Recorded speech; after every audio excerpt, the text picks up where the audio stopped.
Hi Shangela. I overheard some of your students talking about how much they liked their new language arts class. What did they mean by new?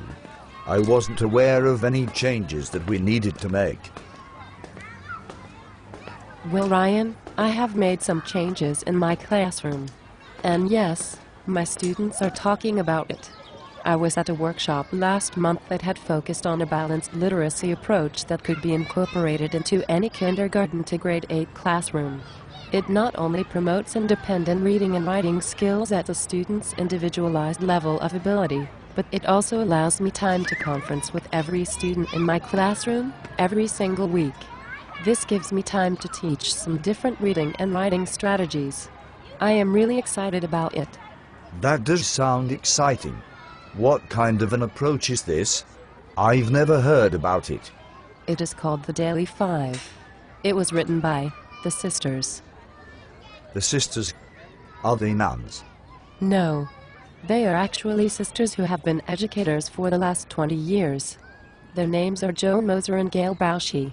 They are now literacy consultants who have been working on a balanced literacy classroom approach for the last 10 years or so.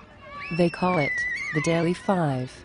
So, does that mean that they focus in on 5 literacy aspects every day? That is exactly right. By setting up class expectation eye charts for both the students and the teacher, blocks of focused literacy instruction and practice time are used to build stamina in these 5 areas: read to self, read to someone, listen to reading, work on writing, and word work. Wow, that sounds like a lot to do. I wouldn't even know where to begin.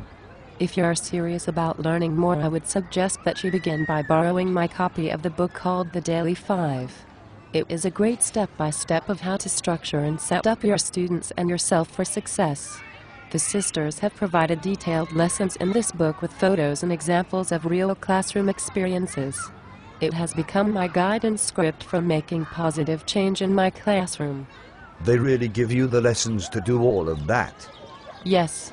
It is amazing how much research, thought, and effort has gone into this approach. The sisters also have a fabulous website that provides lots of great tricks and tips on implementation and follow through with the process. You could also sign up for their free weekly e-newsletter. There are also lots of great downloadable documents and how-to video on there as well. It sounds like they have thought of everything. What is the website address? You can find them online at thetwosisters.com. That sounds great. I think that I will have to check it out.